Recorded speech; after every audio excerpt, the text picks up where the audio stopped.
Bonsoir à toutes et à tous. Effectivement, alors déjà, merci on m'entend bien parce que sinon le micro pose problème, voilà. Merci à l'INSEF pour cette initiative et l'invitation.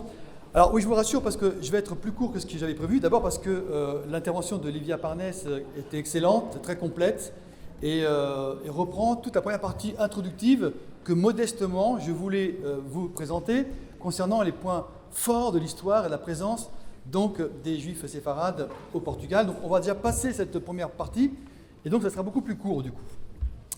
D'ailleurs, Antonio, tu peux lancer donc déjà les premiers slides.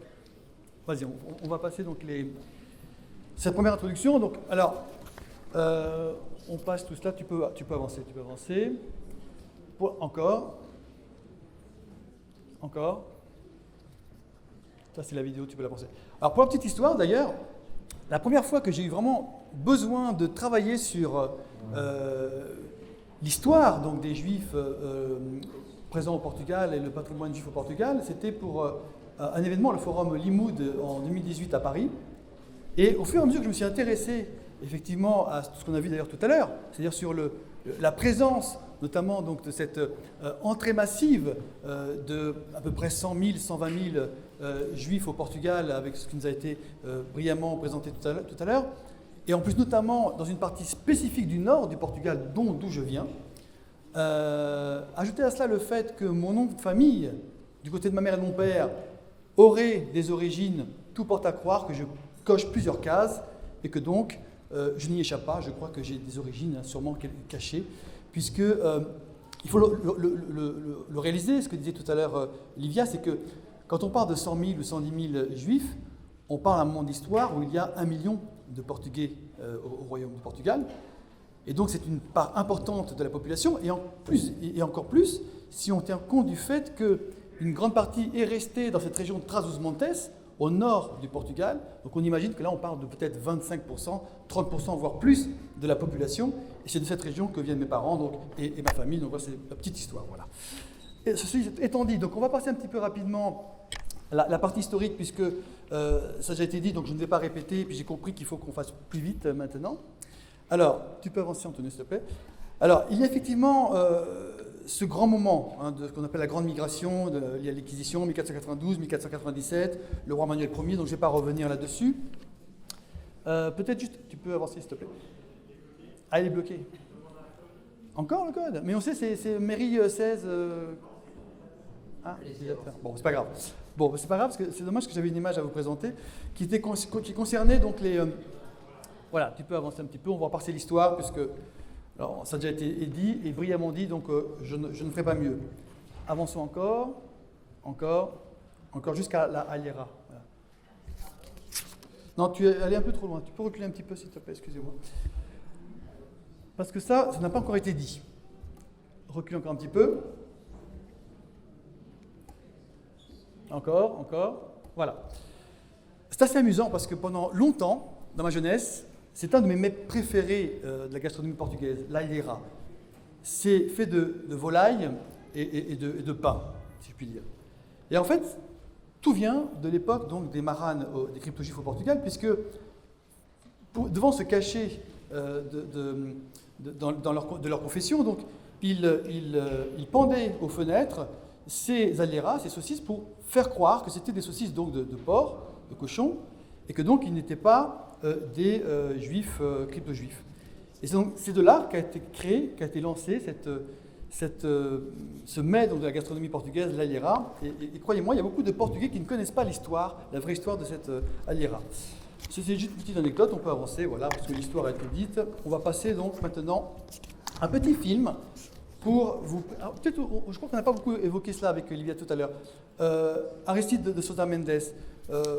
Vous savez que dans l'histoire du Portugal, il y a 4 justes parmi les nations. Le premier, Carlos Sampaio Garrido, qui était un ambassadeur à Budapest, du Portugal à Budapest, et qui a fait passer plusieurs juifs avec des faux passeports, et qui les a aidés à se cacher.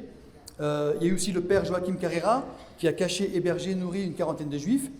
José Brito Mendes, un immigré portugais en France, qui va cacher et protéger un enfant dont les parents furent déportés et tués à Auschwitz. Et puis le plus célèbre d'entre eux, c'est lui, Aristide de Sousa Mendes, qui était donc consul portugais à Paris, et qui aurait donc contribué à sauver 30 000 personnes, dont à peu près 10 000 de confession juive, en leur octroyant donc des visas. Et cet exploit a déjà été d'ailleurs caractérisé par l'historien Yehuda Bauer comme le plus grand acte de sauvetage par une seule personne pendant l'Holocauste. En 1966, d'ailleurs, les autorités d'Israël l'ont déclaré juste donc parmi les nations. On peut passer. Le président de la République portugaise actuelle, Marcelo Rebelo de Sousa, a d'ailleurs déclaré « Il n'est jamais trop tard pour exprimer une parole de gratitude à cet héritage qui nous enrichit par le passé et qui a joué un rôle important dans la formation de notre identité. » On l'a bien vu, effectivement, la part importante que cela a eu dans la formation de l'identité de la nation portugaise. Et nous devons reconnaître et chérir parce que nous savons combien nous avons perdu pour ne pas le faire dans le passé.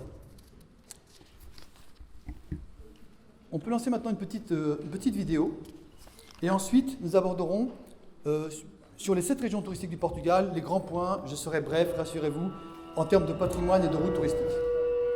Voilà, ce petit film est juste là pour illustrer une partie de notre large campagne de promotion et de divulgation du patrimoine juif au Portugal. Et c'est une campagne que nous avons lancée il y a quelques années maintenant et qui touche différents marchés, dont évidemment le marché français, mais pas seulement.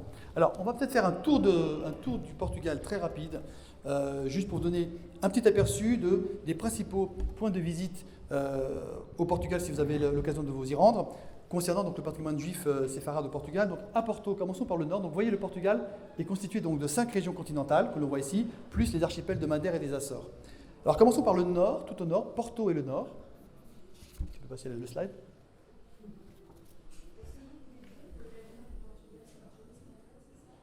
Excusez-moi.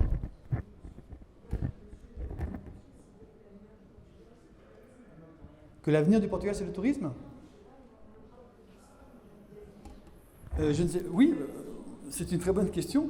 Oui, enfin l'avenir du Portugal, je ne sais pas, mais en tout cas le tourisme contribue effectivement beaucoup de par l'échange des cultures, de par le point de vue économique, effectivement à peut-être l'avenir du Portugal, mais c'est une vaste question, c'est une question philosophique, peut-être un petit peu. Non ?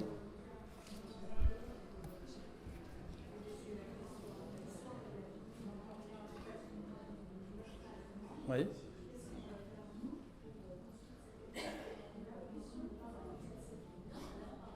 Ben là, on va parler d'avenir, alors voilà. Parlons.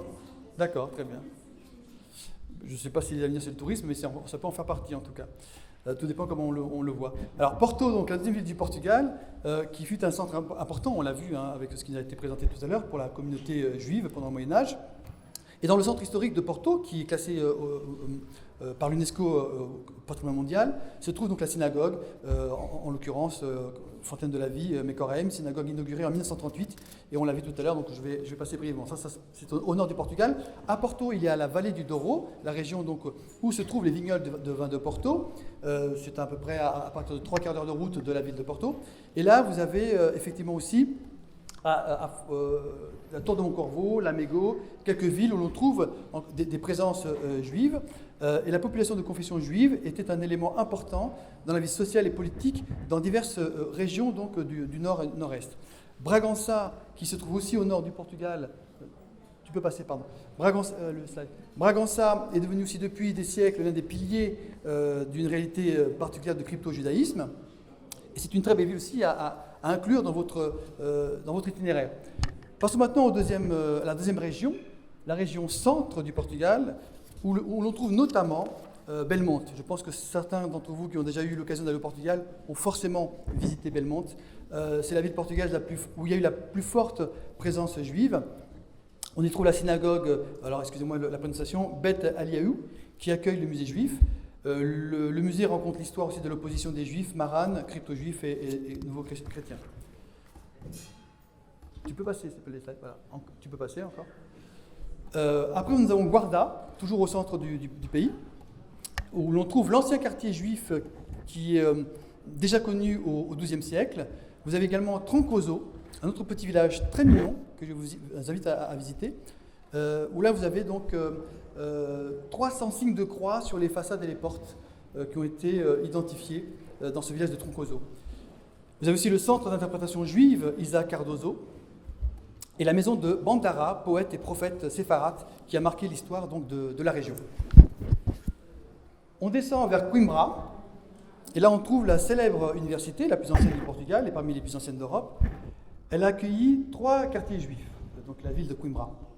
On y trouve la bibliothèque Joannina de l'université, où l'on trouve en fait une ancienne Bible hébraïque. Un manuscrit en parchemin du XVe siècle, connu comme la Bible de Abravanel. L'université est classée donc patrimoine de l'UNESCO. Vous avez un peu plus bas Tomar qui détient la seule synagogue du XVe siècle. Ça a été dit déjà tout à l'heure lors des présentations, donc je le passe. Elle est aujourd'hui un musée juif portugais, le musée juif portugais de Abraham Zacuto. La famille Zacuto qui a un lien, je crois, avec certaines personnes ici. Alors, autre lieu, on pourrait parler aussi du musée de Villaformoso, qui est à la frontière avec l'Espagne. Vous avez le maison de la mémoire de la présence juive à Castelo Branco. Vous avez le centre de mémoire juive de Villacova à Coiara, à Villanova de Paiva. Vous avez aussi à Lanquer, notre petit village, Torres Vedra, bref, une série de petits villages qui peuvent faire le fruit d'un circuit touristique sur les traces du patrimoine juif au Portugal. Et puis, arrivant sur Lisbonne, où il y avait une importante communauté juive, qui a contribué évidemment à l'épanouissement du commerce et de la culture, on y trouve l'ancien quartier juif à Alfama, la présence du mémorial aux victimes du massacre juif de 1506. On y trouve la synagogue, ça a déjà été dit, donc voilà, c'est à Lisbonne. On descend vers l'Alentejo, un peu plus au sud, et là nous avons Évora, qui est une très belle ville-musée, qui plaît beaucoup d'ailleurs aux touristes, et notamment aux touristes français, aussi classé patrimoine mondial de l'UNESCO. Le quartier a été jusqu'en fin du XVe siècle l'un des quartiers juifs plus importants du pays. Vous avez Elvas, où l'on trouve une preuve documentaire de 1386 de l'existence des quartiers juifs, et la maison de l'histoire juive d'Elvas, qui raconte l'histoire de sa communauté. Enfin, pour terminer avec cette région, Castelo de Vide, au sein de son château médiéval, une série de ruelles étroites ayant abrité une importante communauté juive. En 1989, dans une initiative mondiale sans précédent, le président de la République, Mario Soares, a prononcé ici un plaidoyer symbolique, c'est ce qu'il vient de présenter tout à l'heure. On y trouve un musée dont les traces historiques présument qu'il ait été une synagogue.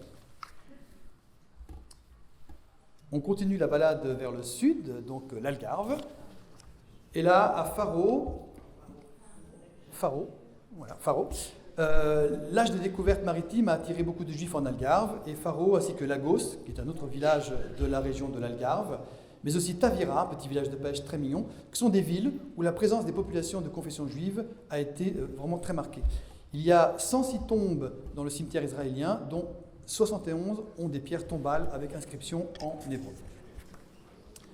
N'oublions pas les archipels de Madère et des Açores. Donc à Madère, à Funchal, où l'île a attiré un certain nombre de juifs séfarades au cours du XVe et XVIe siècle, et qui se sont installés principalement à Funchal, la capitale, si je puis dire, de Madère.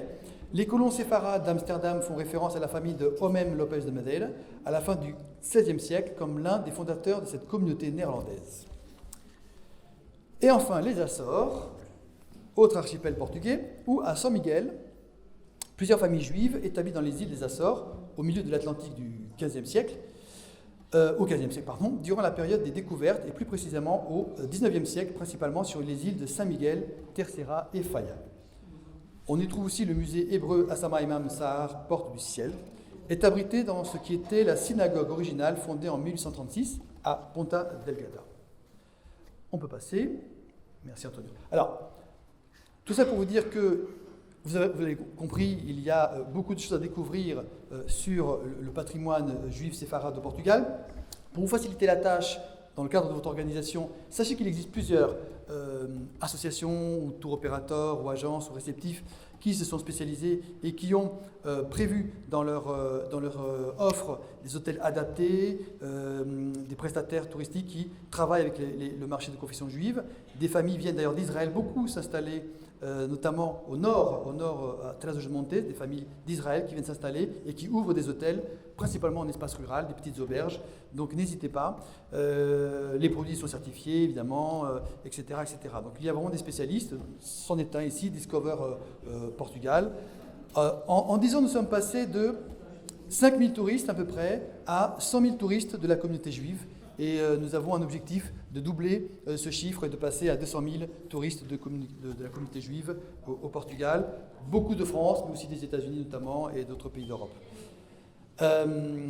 Enfin, et ça a été déjà dit lors de la précédente intervention, il y a ce réseau, Rede de Judée de Portugal, ce réseau donc qui est un site, une plateforme que je vous invite à consulter car elle sera vraiment très très intéressante, elle est aussi en anglais, elle sera très intéressante pour vraiment voir quelles sont les offres qu'il y a dans ce domaine, quelles sont les infrastructures adaptées, quels sont les prestataires qui peuvent vous aider à monter un voyage au Portugal à la découverte du patrimoine juif. Pour terminer, vous voyez, je n'ai pas été très long, Visite Portugal, tu peux passer le slide Antonio. Il est à nouveau bloqué, c'est pas grave. Donc, Visite Portugal, vous avez ses principaux liens.